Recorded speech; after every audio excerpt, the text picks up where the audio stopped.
Okay, hi. I am here with Lenny Chlap out of Melville, who is owner of Queen's Windows Cleaning. Lenny, welcome. Hi, how are you?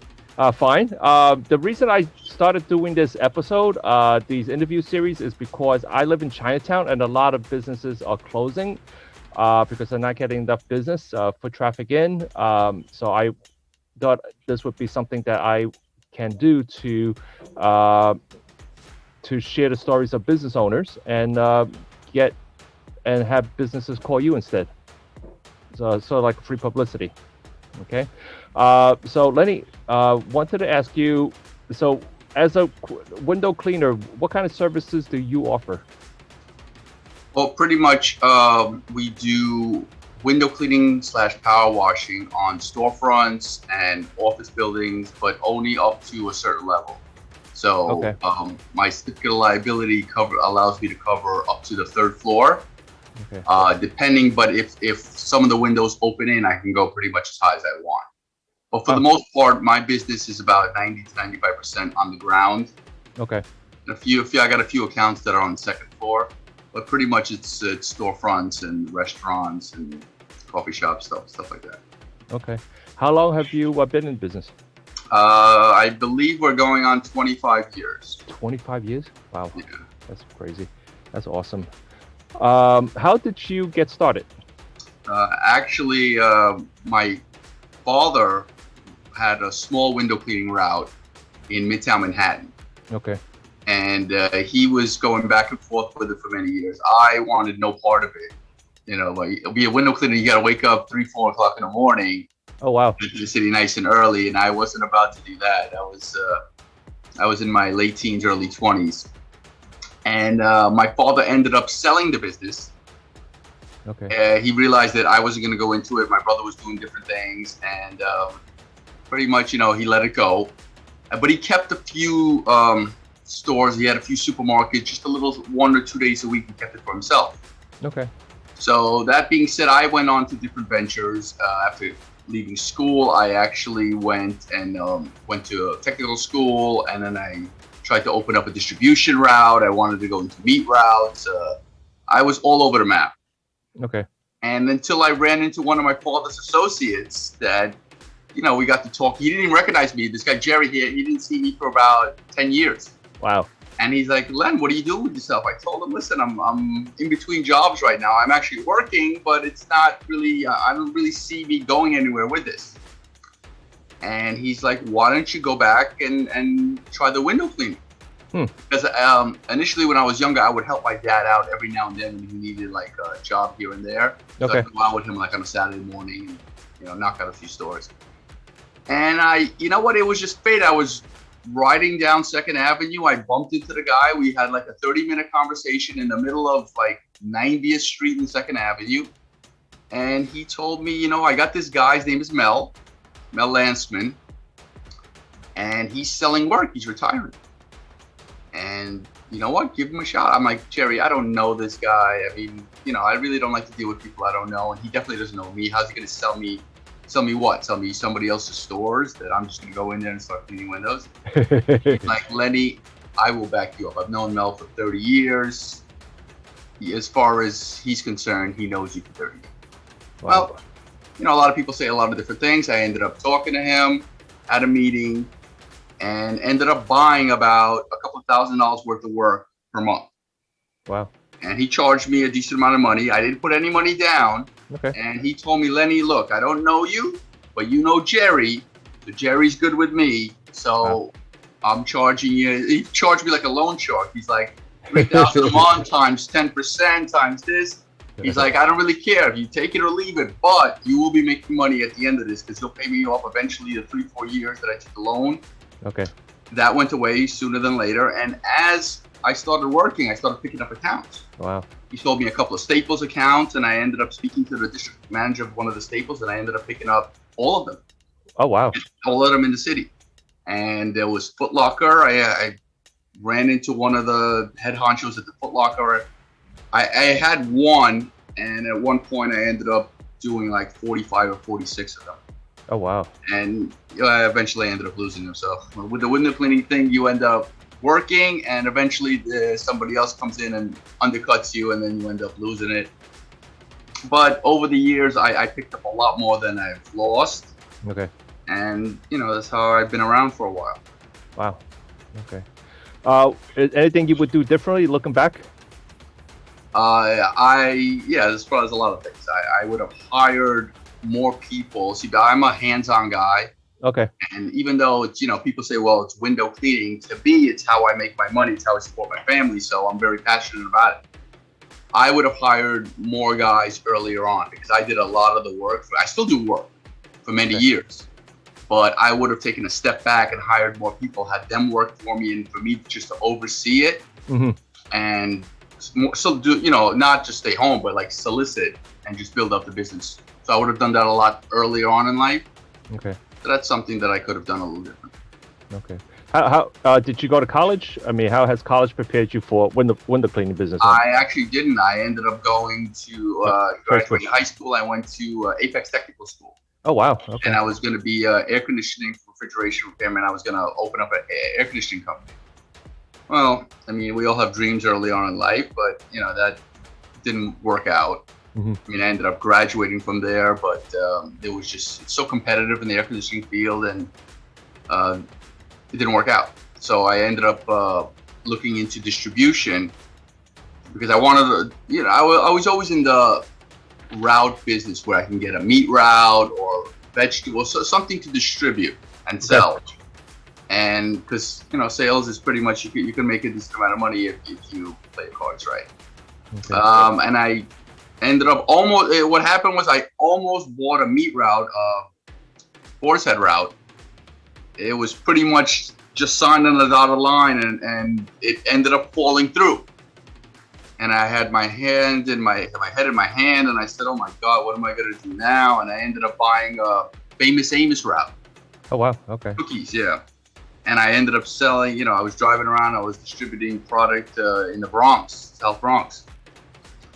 And through that, I ended up. That was going well for several years, but then it kind of was stagnant where I wasn't able to grow anymore. Okay. And I'm always looking to keep moving, just to keep, seeing how far I can go, how much I can build up the business. And I think it was pretty much saturated. I couldn't take it anywhere else. And that's when I ran into Jerry, and he turned me on to the windows again.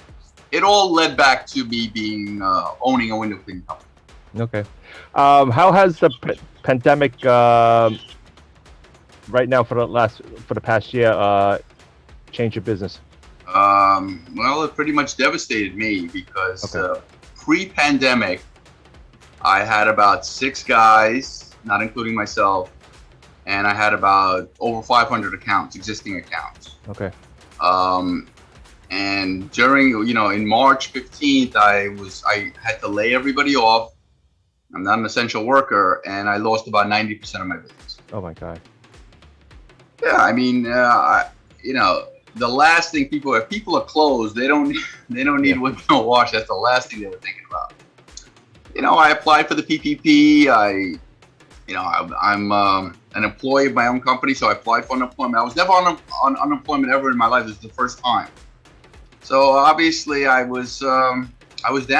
I mean, I didn't know where this was going to go. I thought to myself, you know what, am I ever going to come back? And still to this day, I think I'm at 60% of where I was pre-pandemic.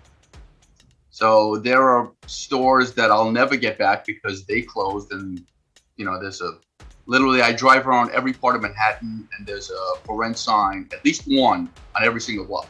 Okay. And sometimes multiple for rent signs. So I've lost about 200 or 300 existing clients. Okay. But over the last few months, I've been picking up. People have been calling me back. The weather's getting warmer. It's a nice 75-degree day today. So I'm assuming that I'm calling I called 2 guys back. 2 guys. Some of the people that I had before, I'm not going to call them back. I wasn't happy with them pre-pandemic. I'm not going to be happy with them after the pandemic. But little small steps. I don't know. There is no timetable for me where I'm going to be at 100% from where I was. So I just think that I'll eventually pick up stops along the way. There'll always be somebody for every guy that goes out. There's always a person that says, you know what, now is the right time for me to come in. I'll get a better rent. You know, the landlord will work with me. I can do it. People are hungry. People want to come back. So I think that New York will come back. I don't think it's, you know, I don't put a timetable on it. You know, some people say, oh, by 2022, 2023. I don't think that's, you know, we shouldn't put a timetable on it because it's going to be a gradual thing. We might come back and then maybe take a step back because nobody can predict whether there'll be a future virus anytime soon or a setback with some trains that are going around now. So I just think that we need to take it literally the cliche, one day at a time, and then see what happens from it. As an entrepreneur, how are you, I guess, your schedule? Like, do you have an exercise routine in the morning time, or do you just like wake up whenever you want to? No, it's weird. I go to bed on an average. I go to bed around 11 o'clock. You probably have a lot of discipline. Yeah, I like to think so. I'm not sure if I do, but I go to bed around 11. I wake up at 4. My alarm clock sets for 4 o'clock every single day. Wow. And for some reason, you know, I'm pushing 50, so I give myself a couple extra minutes. But I'm on the road, living in Long Island. To get into the city, I'm on the road at 4:30 or wow. 4:45. Get into the city around 5:30, and that's where I meet one of my guys. He has I have a couple of trucks, so he has his own truck, and one of the guys meets me. You know, he's pretty really. That's the guy that you met. His name is Raphael. Okay. So he meets me in different places in the city. Like Monday, he'll meet me on 86th Street. Tuesday, he'll meet me on 45th Street. We meet at different locations. Okay. And I pick them up from there, and we got a set routine. There's a Monday route, there's a Tuesday route, so on and so forth. Wow. And that's usually 5 shifts. Right now, it's 5 days a week. Pre-pandemic, I was working 6 days, having my guys work 6 days, but I'm not there yet. Sounds good. How do you currently advertise your business? The same way you met me. I've noticed that I leave business cards everywhere. I put ads in papers, but the most amount of business I get is usually not even word of mouth, but people see me in the street. I don't know. I can't even tell you how many people tap me on the shoulder and say, "Sir, how much? You know, can you do this? I've got 4 restaurants. I can do you go downtown." My answer is yes, yes, and yes. You know, I go downtown, I go uptown. I'm literally all over Manhattan. Okay. That's about 95% of my business, and then I have some sprinkled out work in Long Island and in the outer boroughs. Okay. I guess you answered my question. I'm going to ask it so that way you can have it. How far do you work? I mean, what's your service area? I have stops that go from Water Street all the way downtown, from all the way to 101st Street. Sorry, it used to be 125th, but that closed. So I go from all the way lower Manhattan by the water, all the way to 101st, and I go from FDR all the way to the West Side Highway. Okay. Wow. I cover a pretty large portion of Manhattan. Okay. What kind of challenges have you had in your business, like early on when you first started?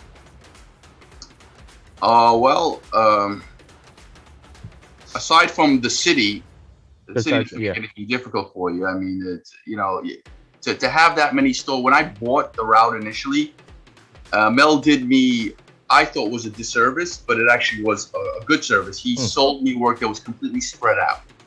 So I wanted work that I could just park my car and actually walk to, and maybe have a walking route one day, maybe take a car another day, but consolidated where I could finish up early and go home.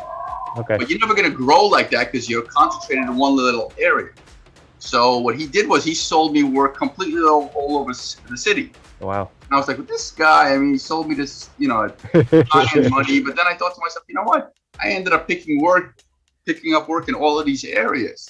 So I'm driving around and I'm lower Manhattan. Now I got a downtown route. I got an east side route. I got a lower west side route. I got routes all over, little sections of pockets of stores in all different areas. So getting back to your question, one of the things that was really difficult for me was stepping on other people's toes, because there's a lot of other window cleaners out there. Okay. And I wasn't the one to just come in there and say, well, whatever the guy's charging, I'll just beat it by 10% or whatever. That really wasn't even though people have done that to me, my first thing is when I go into an account and I want to solicit or somebody comes to me, I always ask, do you have a window cleaner?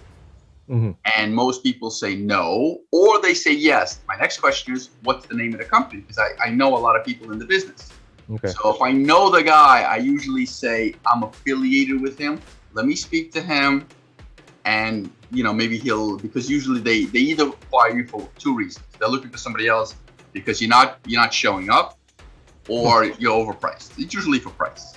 Okay. So if I know that if somebody comes to me and says, look, I got these two stores, I'm like, do you have a window cleaner? They tell me, this guy window cleaning, and I'm thinking, oh, I know him. I'm like, you know what? That's actually us. I'm affiliated with him. I call up the guy. I said, listen, I just got a call from this so-and-so company. You should go over there and talk to him, or else you're going to lose the job. Mm. But if they don't have a window cleaner, then I come in there and I just give them the price that I feel is right. Well, let's see. If someone were to start their own window cleaning business, what advice would you have for them?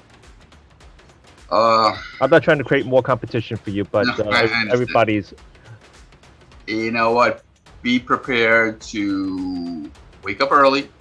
Okay. And window cleaners usually, you're not going to really be making money if you decide to sleep till 8, 9 o'clock and get to the sleep by 10 and 11, because you could go that route, but usually restaurants, if you want to pick up mom and pop stores and get $30, $40 a month, $10 a cleaning, and you got to come there once a week, yeah, go ahead, pick up a bunch of those. But if you want to pick up restaurants, they want you there before they open.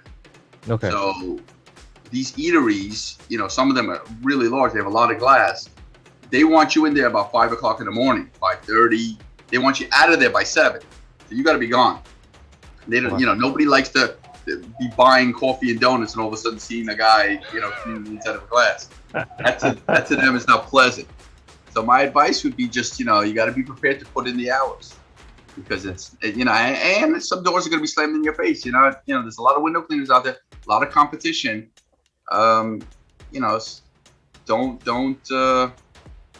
Don't give up. Keep going.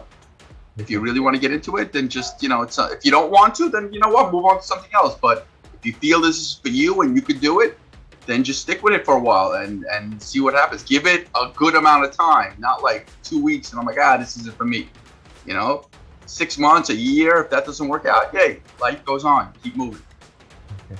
Is there any kind of books that you're reading now since you're a business owner, to help keep your mindset in place? Actually, no. I'm in terms of books, no, but I'm just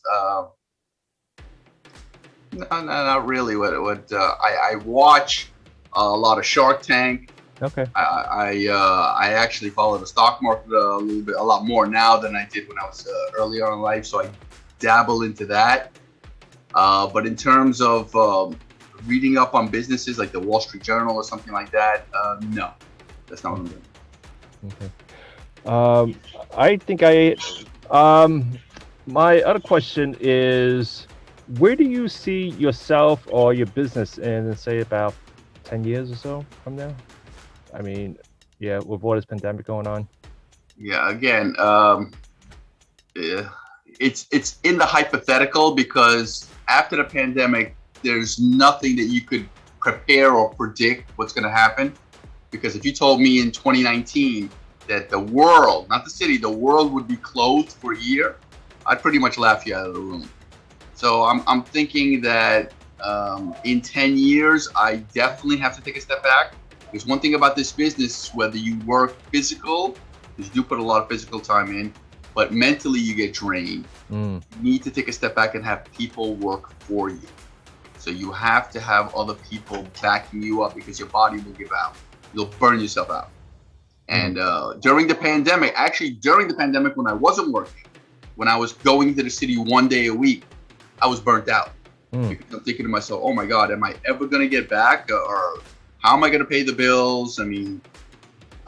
Thank God my wife was working throughout. She's an essential worker, and we had the bills covered. I didn't have to defer any payments, and the mortgage of the house, we were able to cover that.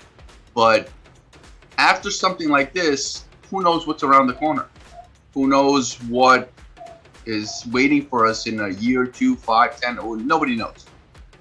So you need to be prepared. So in several years, I need to take a lesser role in actually cleaning and take on more men. And if those men don't work out, I need to get different men, as opposed to what my problem is. I stick with the same old guys when I'm not happy with them, and I complain. And what most people do is they complain, but they don't do anything about it. So what I need to do is replace people, just like I replace my shirt. If it doesn't work out, keep moving, and get until listen. There's plenty of good, hardworking people out there, especially now with jobs. I think I read somewhere in New York lost 600,000 jobs, just New York City. Okay. Or you're probably New York State, but there are people that are willing to work and put in the time and do the right thing and put in the effort. So I just need to be a little bit more diligent. Pricing. How do you handle your pricing? That's an excellent question. I base it on, usually when people, price is the bottom line for most people. Okay.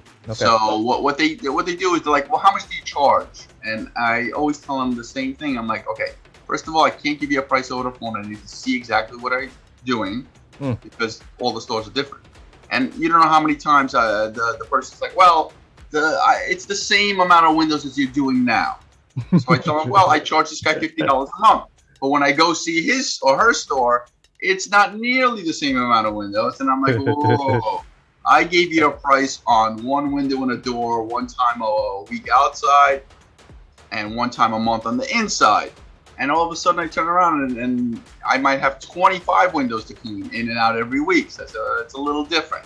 Wow. So whether, a mom and pop rinky-dink store is like $30-$40 a month. And the reason I charge that is I might have 15 others on the block. I'll knock out 15 stores, move on, and I charge them accordingly. I'm pretty competitive with my pricing. But if it's some larger account that takes some time to do, it takes maybe 2 men to do, it's got to be inside and out every single week, that might run a couple $100 a month. Okay. Based on the size of the location of it. So you're like best customer. Yeah, that I don't want the name. I just want like your experience of it. Oh, my best the best customer for you. Let's put it that way. Best customer for me is a person that I don't really care if somebody busts my chops. I mean, nobody wants that, but customers that pay on a timely fashion. Okay. We all want to make money, and I'm not asking to get paid. Some of my customers are like, can I prepay you? And I tell them no. What happens is if you do prepay me, I get confused with my billing. And then you're going to get confused, and you're going to tell me you paid me twice, and we're going to get into So I tell them no. What I do is I provide the service. I bill you at the end of every month. Some people pay me in cash, and other people write me a check, but not on the spot. So if I clean the windows in March, I give them a bill usually at the end of the month or the first week of April, but that's for March. So when they write me a check in April, you're actually paying for the previous month, just like any utility bill that you would get. I don't know how many times the people are like, well, I paid you for April. I'm like, no, you paid me in April. That was for March. And they know too. Some of them are playing games. But my best customers are people that just have a routine system. Like I already know this so-and-so is going to give me a check 3 weeks from the time that I drop a bill off. This person will write me a check on the spot. This person will pay within, I usually do net 30. Which is I get paid within 30 days. So people pay me net 30, I'm happy. It's when they get to net 180 that I'm like, hello, it's been 6 months, it's time to cut a check. Wow. Yeah. Okay. How about a story about a worst customer experience?